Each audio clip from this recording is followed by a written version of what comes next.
జనసేన పార్టీకి సంబంధించి ఈ మధ్య ఒక ఎమ్మెల్యే న్యూస్ వచ్చినప్పుడు ఈయన అసలు ఏ పార్టీకి సంబంధించిన వ్యక్తా అని కొంచెం డౌట్ వచ్చింది. ఇంట్లో డిస్కషన్ చేస్తున్నప్పుడు కూడా. నాకు ఎలక్షన్ టైంలో కొంతమంది ఎమ్మెల్యేలు ఎంతమంది గెలిచారు, ఎంపీలు ఎంతమంది గెలిచారు తెలుసు. ఎందుకు పవన్ కళ్యాణ్ గారు వాళ్ళందరినీ సెలెక్ట్ చేశారు. సామాన్య వ్యక్తులకి సగం మంది అందులో తెలియదు. వాళ్ళెవరో కూడా తెలీదు. మేబీ వాళ్ళ లోకల్ ఏరియాలో తెలిసేమో గాని. ఎన్నో సంవత్సరాలు పొలిటికల్‌గా కష్టపడితే ఎమ్మెల్యే పోస్ట్‌లో ఇవే వస్తాయి. అలాగే వాళ్ళు ఫైనాన్షియల్‌గా కూడా ఆ ఏరియాని డెవలప్ చేసే వ్యక్తులై ఉండాలి. ఇవన్నీ చూసే మీరు మంచివాళ్ళు, మీ కుటుంబం మంచిది, మీ క్యారెక్టర్స్ మంచివి అని మేబీ పవన్ కళ్యాణ్ గారు మిమ్మల్ని అందరిని సెలెక్ట్ చేసి ఉండొచ్చు. సెలెక్ట్ చేసిన తర్వాత మీ బాధ్యత ఇంకా పెరిగినట్లు. మీరు మాక్సిమం ప్రజలకి తెలియాలి.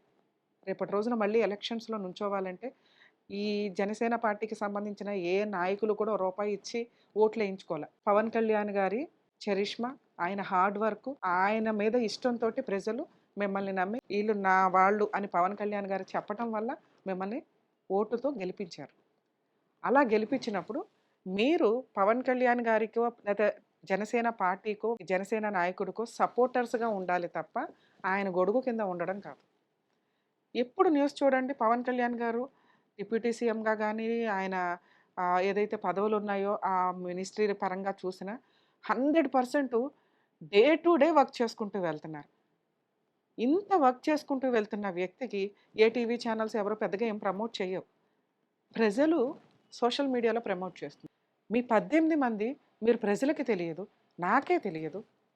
మీరు తెలియాలి అంటే మీరు రెగ్యులర్‌గా మీ ఏరియాలో మీరు ఏం డెవలప్‌మెంట్ పనులు చేస్తున్నారో ఏదన్నా పార్టీకి సంబంధించి నెగెటివ్ వచ్చినప్పుడు, దానికి సంబంధించి మీరు వాయిస్ రైజ్ చెయ్యడం మీ కనీస బాధ్యత. సీట్‌లో కూర్చున్నాం అయిపోయింది అనుకుంటే కుదరదు. ఇంకో 5 ఇయర్స్ ఆ తర్వాత కంటిన్యూ అయ్యి గెలవాలి అంటే ఇంకో 2 ఇయర్స్‌లో ఎలక్షన్స్ ఉన్నాయి. ఎలక్షన్ టైమ్‌కి మీరు పర్ఫెక్ట్‌గా ప్రజల్లో రికగ్నైజేషన్ రావాలి.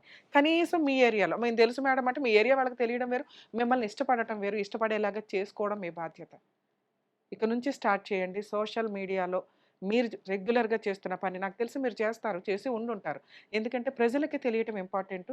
ప్రజలకి తెలియాల్సిన బాధ్యత మీకుంది. మీరు చేసి సీక్రెట్‌గా పెట్టుకోవడం కుదరదు ఈ రోజున.